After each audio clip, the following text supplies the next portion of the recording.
Hello everyone, नमस्कार, welcome back. आपका बहुत बहुत स्वागत है करियर विद राकेश चैनल पर। गाइस, कैसे हैं आप सभी? आई होप आप सभी बहुत अच्छे हैं, आपकी प्रिपरेशन अच्छी चल रही होगी। देखो, आज के सेशन में हम 5 दिसंबर की जो 4th शिफ्ट है उसको एनालाइज करेंगे। 5 दिसंबर को जो एग्ज़ाम हुआ है उसकी 4th शिफ्ट को एनालाइज करेंगे और जितने भी क्वेश्चंस हैं, इंग्लिश के जितने भी क्वेश्चंस हैं, उन सभी को अच्छे से समझेंगे। ठीक है, लेट गेट स्टार्टेड। आज के सेशन का फर्स्ट क्वेश्चन रहेगा, select the correct passive form of the given sentence. देखिए, सेंटेंस है the department conferred a scholarship to Kailash. इसका पैसिव फॉर्म सिलेक्ट करना है। ठीक है, ये एक्टिव फॉर्म में दिया है, इसकी पैसिव फॉर्म सिलेक्ट करेंगे। ऑप्शंस में देख लेते हैं। देखो, यहाँ पर वर्ब की सेकंड फॉर्म का यूज़ किया गया है।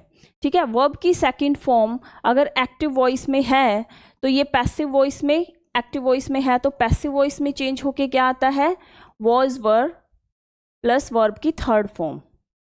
ठीक है, वर्ब की थर्ड फॉर्म, ये स्ट्रक्चर रहता है।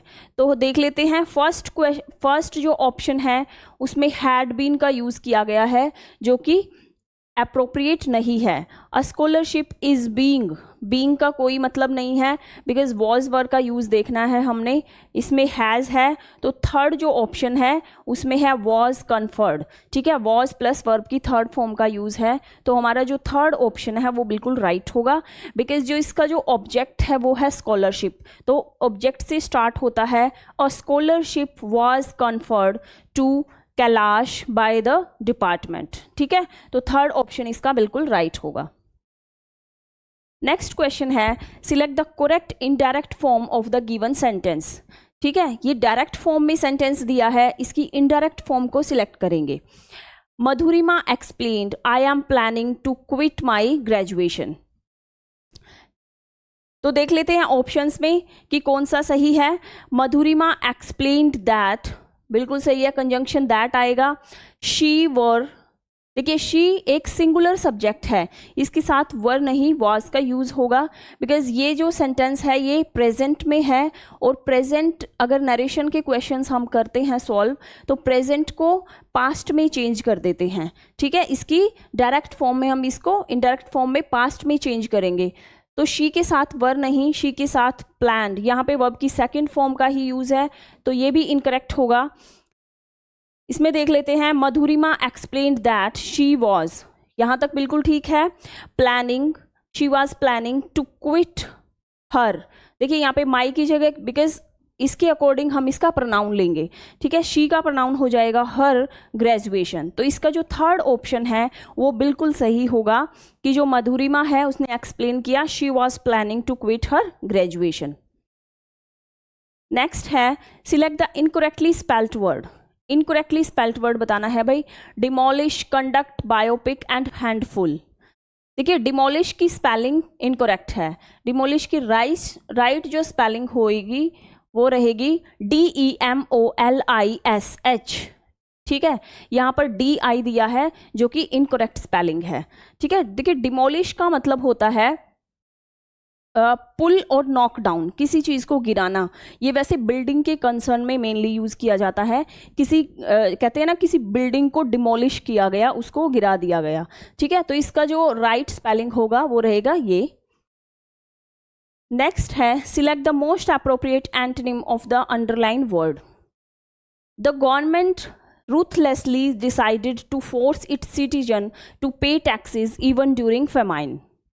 देखिए, रूथलेसली का जो अंडरलाइन वर्ड है रूथलेसली, इसका एंटोनिम बताना है। रूथलेसली का मतलब होता है स्ट्रिक्ट, विदाउट एनी पिटी और कंपैशन टू अदर, मतलब दूसरों के लिए बिल्कुल दया भाव नहीं रखना और उनके लिए बिल्कुल स्ट्रिक्ट रहना। ठीक है, तो गवर्नमेंट ने ऐसे ही कुछ रूल बनाए, रूथलेसली रूल बनाए हैं, और ये डिसाइड किया गया कि जो सिटीजन्स हैं उनको फोर्स किया जाएगा टू पे टैक्सेस इवन ड्यूरिंग फेमाइन, कि फेमाइन के दौरान भी सभी को टैक्स पे करना है। ठीक है, ऐसा कुछ स्ट्रिक्ट रूल बनाया गया गवर्नमेंट के थ्रू। तो यहाँ पे जो रूथलेसली है इसका एंटोनिम रहेगा लीनियंटली। ठीक है, लीनियंटली इसका बिल्कुल एप्रोप्रिएट रहेगा, बिकॉज लीनियंटली का मतलब होता है नॉट स्ट्रिक्ट। ठीक है, नॉट स्ट्रिक्ट, जो बिल्कुल भी स्ट्रिक्ट नहीं है, माइल्ड है बिल्कुल। ठीक है, तो इसका फर्स्ट ऑप्शन इसका बिल्कुल राइट हो जाएगा। नेक्स्ट क्वेश्चन है, select the most appropriate option that can substitute the underline segment in the given sentence. Mother ordered John to switch on the light as it was time to sleep. तो इसमें से जो option है वो fill करना है। जो underline जो सेंटेंस दिया गया है, अंडरलाइन है जो, उसमें बताना है कि वो ठीक है या फिर उसमें कुछ फॉल्ट है। तो यहाँ पे to switch on the light नहीं, स्विच ऑफ द लाइट होगा, ठीक है, क्योंकि सोने का टाइम है तो सोने के टाइम पर हम लाइट को ऑफ करते हैं, ऑन नहीं करते। तो यहाँ पे जो इसकी सेंस बनती है वो रहेगी to switch off the light. इसका थर्ड ऑप्शन बिल्कुल राइट हो जाएगा। नेक्स्ट क्वेश्चन है, select the word that is opposite in meaning to the given word. Cease, opposite बताना है, सीज का ऑपोजिट। देखिए सीज का मतलब होता है come to an end, come to an end, किसी चीज को समाप्त करना, सीज करना, बंद करना, ठीक है। तो इसका ऑपोजिट वर्ड जो रहेगा वो हो जाएगा बिगिन। बिगिन का मतलब होता है टू स्टार्ट समथिंग, ठीक है, शुरू करना, ठीक है। तो फोर्थ ऑप्शन इसका बिल्कुल राइट होगा। नेक्स्ट क्वेश्चन है, select the option that contain a grammatical error in the underline portion. There are no tables at the classroom, ठीक है। तो इसमें अंडरलाइन जो पोर्शन है वो एट द क्लासरूम है भाई। There are no table at the classroom, तो यहाँ पर बताना है कि किस पोर्शन में एरर है। तो देखने से ही पता चल रहा है कि एट द क्लासरूम नहीं, इन द क्लासरूम होगा, क्योंकि इनसाइड की बात हो रही है, क्लासरूम के अंदर की बात है कि वहाँ पर टेबल नहीं है। तो प्रेपोजिशन इन यहाँ पर बिल्कुल सही होगा, एट का यूज़ नहीं होगा, ठीक है। तो ये जो पोर्शन है इसमें हमारा एरर है। नेक्स्ट क्वेश्चन है, select the most appropriate meaning of the given idiom. Idiom है in hot waters. In hot waters का मतलब होता है in, to be in trouble, to dip in hot water. देखिए फर्स्ट ऑप्शन है वो बिल्कुल राइट है, टू बी इन ट्रबल यानी किसी मुसीबत में, कठिनाई में, ठीक है, किसी डेंजर सिचुएशन में। इसका मतलब होता है in hot water means to be in trouble. First option right रहेगा। नेक्स्ट क्वेश्चन है, select the most appropriate collocation to substitute the underline word in the given sentence. देखिए सेंटेंस है, the intern should take a right choice in choosing the right job for her, ठीक है। जो internship करते हैं उनको बोलते हैं इंटर्न, ठीक है।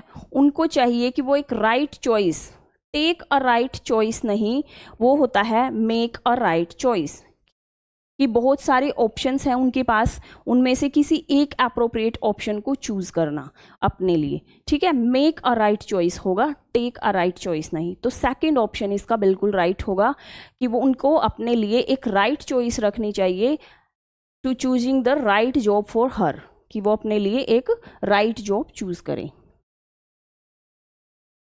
नेक्स्ट है, select the option that is similar in meaning to the underline word. No plausible explanation could be found for her disappearance।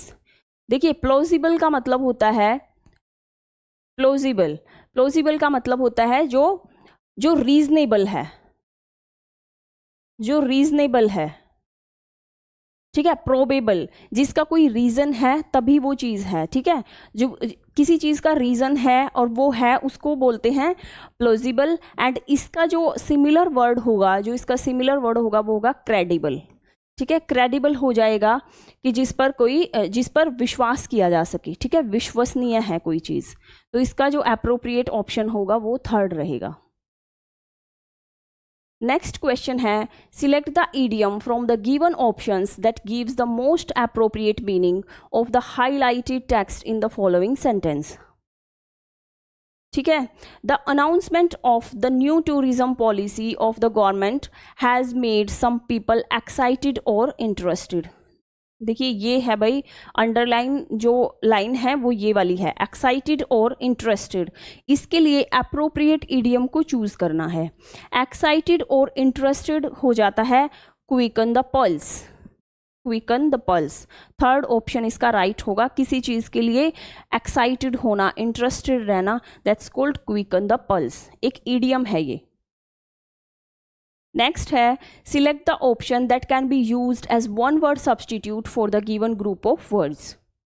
Given group of words हैं an excessively intense desire for returning to past और lost condition. एक ऐसी desire कि अपने past में जाने की जो होती है, पिछली पुरानी बातों को मतलब पुराने टाइम में जाने की जो इच्छा होती है, उसको बोला जाता है नॉस्टैल्जिया। ठीक है, नॉस्टैल्जिया। देखिए अफेक्शन होता है किसी के साथ बहुत ज़्यादा फ्रेंडली होना, ठीक है ना, इन अ फ्रेंडली मैनर, किसी से बहुत प्यार करना, ठीक है, अफेक्शन। एंड ग्लिटरेटी मीन्स होता है जो ग्लिटरेटी मीन्स रहेगा जो ग्लैमरस पीपल होते हैं, जो फैशन से रिलेटेड जो पीपल का ग्रुप होता है और जो ग्लैमरस एक्टिविटी में बहुत पार्टिसिपेट करते हैं, उसके लिए यूज़ किया जाता है ग्लिटरेटी। उस ग्रुप ऑफ पीपल को ग्लिटरेटी बोला जाता है। पैरानोया कह सकते हैं हिंदी में वहम, एक सस्पिशन रखना। ठीक है, तो इसका जो इसका वन वर्ड सब्स्टिट्यूट रहेगा, ये रहेगा नॉस्टैल्जिया। ठीक है, पुराने टाइम में जाने की जो इच्छा होती है, दैट्स कॉल्ड नॉस्टैल्जिया। नेक्स्ट है select the option that can be used as one word substitute for the given group of words. देखिए गिवन ग्रुप ऑफ वर्ड्स हैं the act of killing one's mother. ठीक है, किसी की mother की हत्या की जो एक्ट है उसको बोला जाता है मैट्रिसाइड, दैट कॉल्ड मैट्रिसाइड। देखिए साइड का मतलब होता है किसी को किल करना एंड मैट्री मीन्स मदर। ठीक है, साइड होता है टू किल समवन।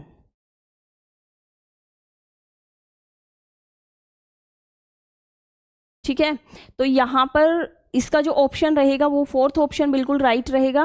देखिए रेजिसाइड का मतलब होता है किलिंग अ किंग, किसी राजा की हत्या। ठीक है, होमिसाइड होता है किल अ पीपल, अगर कोई एक पीपल दूसरे को अगर किल करता है, मारता है, उस प्रोसेस को बोला जाता है होमिसाइड। एंड ऑक्सोरिसाइड होता है किलिंग ऑफ वाइफ। ठीक है, किसी की पत्नी की जो हत्या होती है उसको बोला जाता है ऑक्सोरिसाइड। ठीक है, तो अपना जो क्वेश्चन है उसका आंसर रहेगा फोर्थ, मैट्रिसाइड। नेक्स्ट क्वेश्चन है select the correct active form of the given sentence. This game will not be played by you.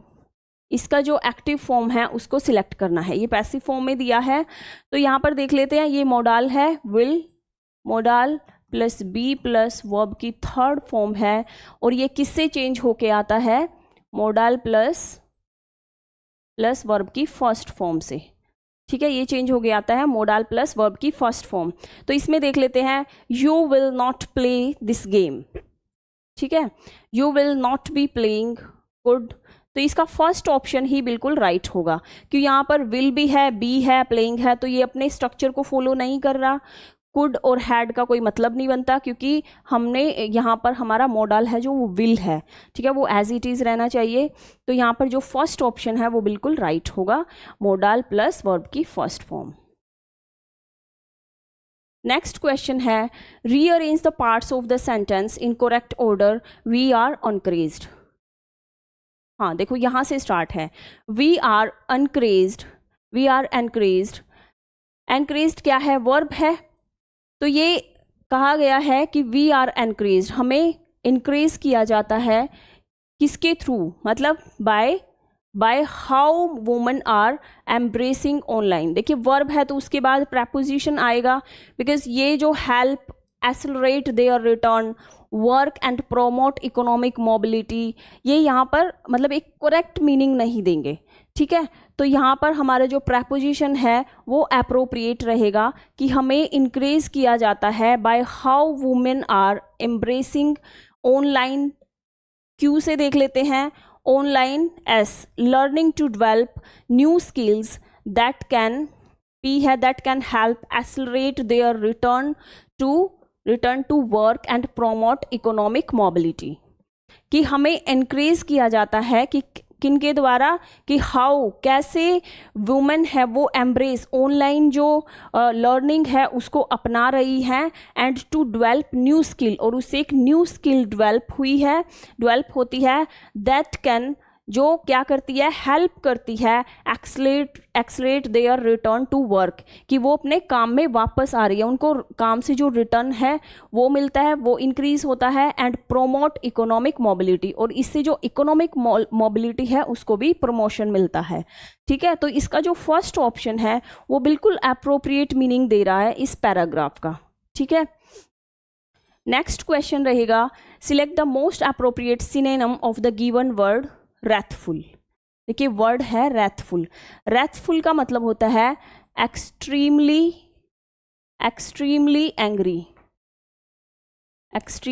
Angry, बहुत ज़्यादा गुस्सा होना। ठीक है, तो इसका अप्रोप्रिएट सिनोनिम यहाँ पर हो जाएगा pleased, amiable, furious and cordial. देखिए प्लीज्ड का मतलब भी होता है सेटिस्फाइड या फिर बहुत मतलब प्लीजेंट मैनर में, एमिएबल का भी मतलब फ्रेंडली होता है, एंड कॉर्डियल का मतलब भी होता है फ्रेंडली और मतलब बिल्कुल वार्म। ठीक है, तो फ्यूरियस यहाँ पे हो जाएगा एक्सट्रीमली एंग्री, फ्यूरियस का मतलब भी होता है बहुत ज़्यादा गुस्सा होना, एंड wrathful इसका बिल्कुल सही अप्रोप्रिएट सिनोनिम रहेगा। नेक्स्ट है, select the incorrectly spelled word in the following sentence. Incorrectly spelled word बताना है भाई। Ratan is such an efficient sergeant that he doesn't need to imbibe any artillery craftsmanship.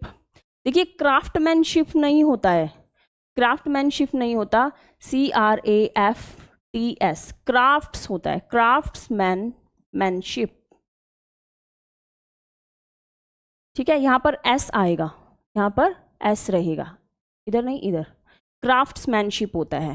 ठीक है, क्राफ्ट्समैनशिप का मतलब होता है कोई भी जो पर्सन है वो बहुत अच्छा है किसी क्राफ्ट्स में, स्किल्ड है। ठीक है, person who is skilled in a crafts. ठीक है, तो उसके लिए यूज किया जाता है क्राफ्ट्समैनशिप। तो यहाँ पर क्राफ्ट्समैनशिप की स्पेलिंग में ही मिस्टेक है, थर्ड ऑप्शन इसका राइट हो जाएगा। नेक्स्ट है, select the most appropriate option to substitute the underline segment in the given sentence. देखिए सेंटेंस है, Biden write a letter to the Russian president to restrain from war.